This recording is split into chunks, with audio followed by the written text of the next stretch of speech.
তো এই দেখো বন্ধুরা, এখানে আমি সমস্ত কিছু নিয়ে নিয়েছি। এখানে আছে আলু, টমেটো আর কাঁচা লঙ্কা, রসুন, পেঁয়াজ কুচি আর কতগুলি আস্ত গোটা পেঁয়াজ। তো চলো এবার কি করি। এদিকে কড়াই বসিয়ে দিয়েছি। কড়াইয়ের মধ্যে আমি কি কি দিয়ে নিই দেখো। কড়াইয়ের মধ্যে আমি চিকেনগুলিকে সব দিয়ে দিচ্ছি আগে।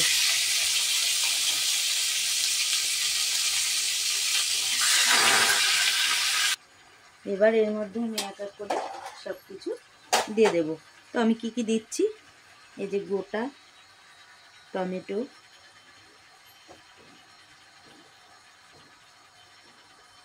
গোটা আদা,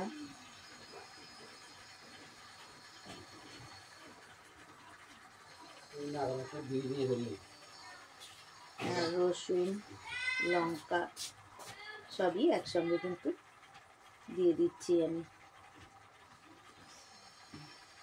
যেহেতু আমার হাতে ব্যথা সেই জন্য কিন্তু আমার দিতে দিতে একটু লেট হয়ে যাচ্ছে। এই যে পেঁয়াজগুলি কিন্তু আমি এবার দিয়ে দিচ্ছি, এই দিয়ে দিলাম। এবার আমি এর মধ্যে পরিমাণ মতো দুধ দিয়ে দেব। এই যে আমি কিন্তু দুধটা পরিমাণ মতো দিয়ে দিয়েছি, দিয়ে আমি গ্যাসের জোরটা কিন্তু বাড়িয়ে দিয়েছি।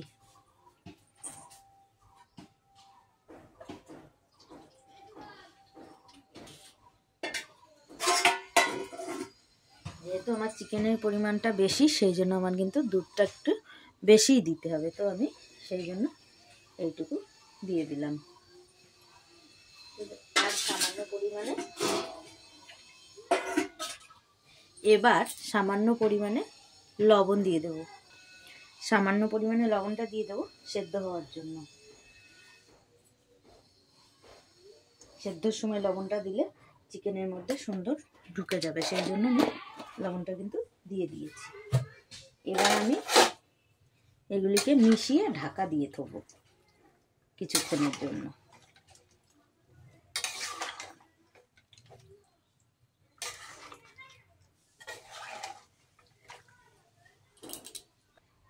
এবার আমি কিছুক্ষণের জন্য ঢাকা দিয়ে রাখছি। এবার 10-15 মিনিট মতো এটাকে সেদ্ধ হতে দেব। এই দেখো বন্ধুরা, আমি এর মধ্যে কিন্তু মশলাগুলিকে নিয়ে নিয়েছি। এখানে আছে জিরের গুঁড়ো, ধনের গুঁড়ো আর লঙ্কার গুঁড়ো। একটু লঙ্কার গুঁড়ো রঙও হবে আর একটু ঝাল ঝাল হবে, তো সেই জন্য আমি লঙ্কার গুঁড়োটাও নিয়েছি। নিয়ে এখন এগুলিকে পেস্ট করে রাখবো। মাঝে এক একবার কিন্তু একটু নাড়া দিয়ে নিতে হবে, কারণ একটু যদি না নেড়ে নিই তাহলে কিন্তু জিনিসটা নিচে লেগে যাবে। তো সেই জন্য কিন্তু আমি মাঝে মাঝে একটু নেড়ে নিচ্ছি।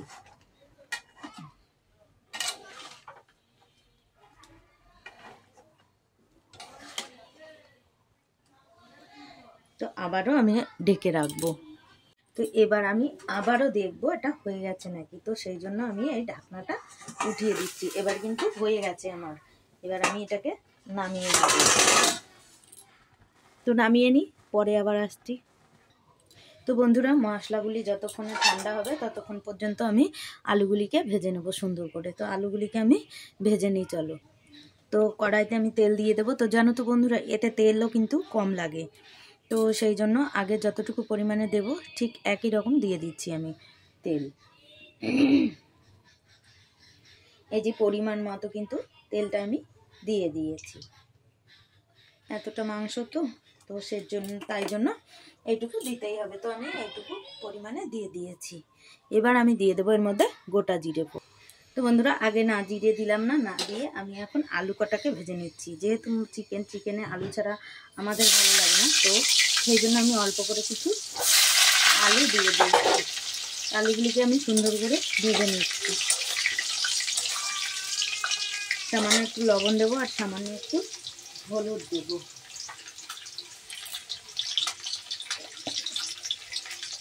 আমি সামান্য একটু লবণ দিচ্ছি শুধুমাত্র আলুটা ভাজা হওয়ার মতো।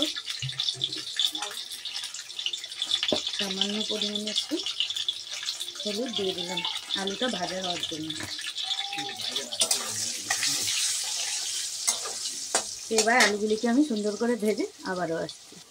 তো তো বন্ধুরা এই যে এর মধ্যে সেই সেদ্ধ করে রাখা আমার টমেটো, পেঁয়াজ, আদা, কাঁচা লঙ্কা, রসুন সব আছে। তো আমি এটাকে পেস্ট করে নিয়ে আসি।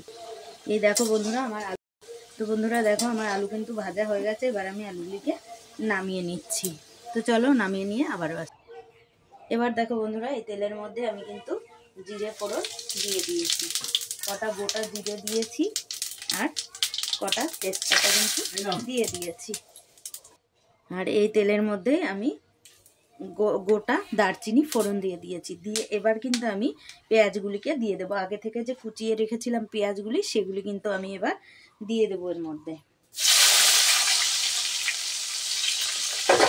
তো আমি এবার পেঁয়াজটাকে একটু ভালো করে ভাজবো।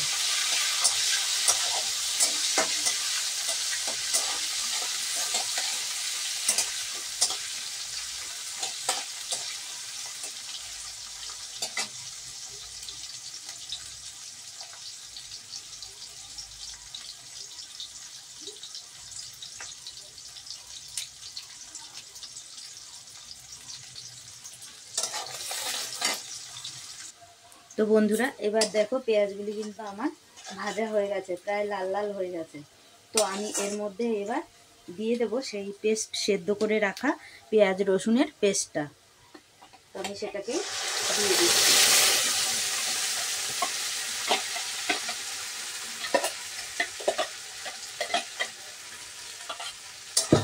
সেটাকে দিয়ে আমি কিছুক্ষণ কষিয়ে নেব সুন্দর করে।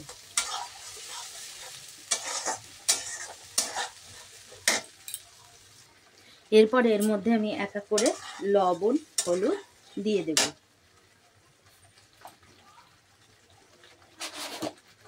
তো আমি এবার এর মধ্যে স্বাদ মতো লবণ দিয়ে দেবো। তো স্বাদ মতো বলতে একটু পরে আবার দেবো, যেহেতু চিকেনটায় লবণ নাও ঢুকতে পারে, সেই জন্য আমি আগে অল্প করে লবণ দিচ্ছি, পরে আবার আর একটু কিন্তু লবণ লাগবে। তো এখন মশলাটা কষানোর জন্য অল্প পরিমাণে লবণ দিলাম। আর এদিকে হলুদটাও কিন্তু আমি পরিমাণ মতো হলুদই দিয়ে দেবো, কারণ হলুদের তো এটা কোনো ইয়ে আসে না যে হলুদ কতটুকু দিলাম বা পরে হলুদের কালার আসবে কিনা, এই সমস্ত ব্যাপার নেই। তো আমি হলুদটা কিন্তু এখনই দিয়ে দিচ্ছি সব।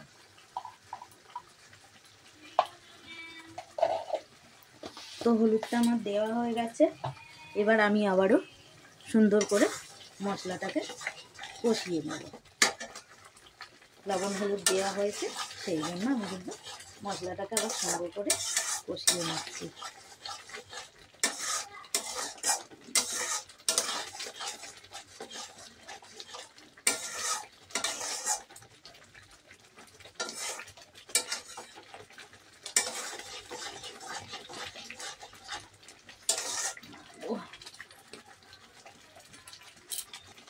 এবার এর মধ্যে আমি আগে থেকে যে ভিজিয়ে রেখেছিলাম জিরে, ধনে আর শুকনো লঙ্কার গুঁড়ো, সেইগুলিকে কিন্তু দিয়ে দিচ্ছি।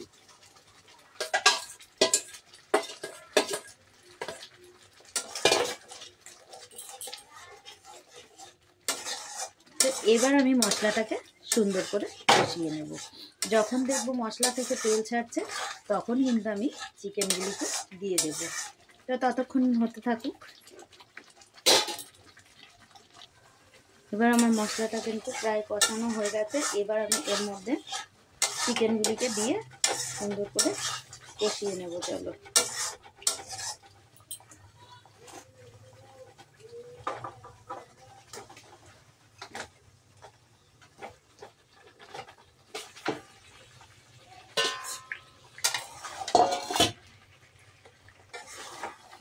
তো এবার সুন্দর করে মিশিয়ে নিচ্ছি। এই দেখো মেশানো হয়ে গেছে। যেহেতু আমার হাতে ব্যথা, তাই জন্য আমার কর্তামশাই কিন্তু একটু আমাকে সাহায্য করছে।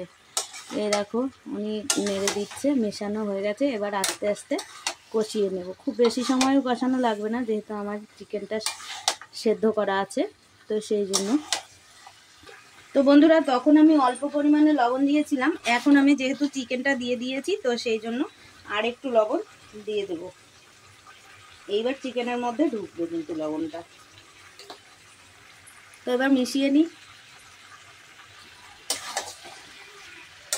এই যে লবণ দিয়ে মিশিয়ে নিয়েছি কিন্তু।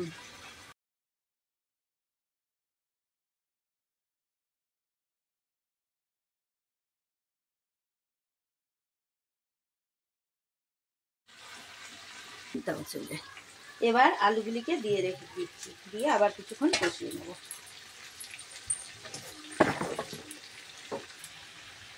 জলটা ঢেলে দাও তো, ওই যে ওটা কালকে দুধ, ওই জলটুকু ঢেলে দাও। হ্যাঁ না, একটু কষাবো, দাঁড়াও দাঁড়াও দাঁড়াও একটু। এবার আগে থেকে যে সেদ্ধ করে রেখেছিলাম, হ্যাঁ সেই জলটুকু দিয়ে দিচ্ছি। দাঁড়াও, দেখে দিতে হবে, সব দিলে হবে না, সবটাই দিয়ে দিয়েছি। তো এবার কিছুক্ষণ ফুটতে দেব। তো বন্ধুরা এই যে ঝোল কিন্তু ফুটছে। তো বন্ধুরা এবার আমি একটু গোলমরিচ গুঁড়ো ছড়িয়ে দিচ্ছি, স্বাদ ও গন্ধে অন্যরকম হবে। আর এবার আমি গরম মশলাটা দিয়ে দিচ্ছি। ব্যাস, এবার আমি নামিয়ে নেব।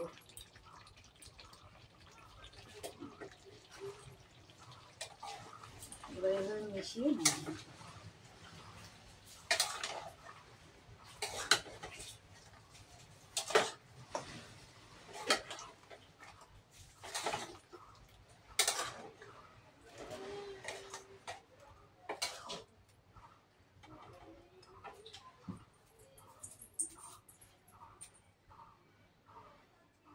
তো বন্ধুরা এই দেখো একদম ফাইনালি আমার রেডি।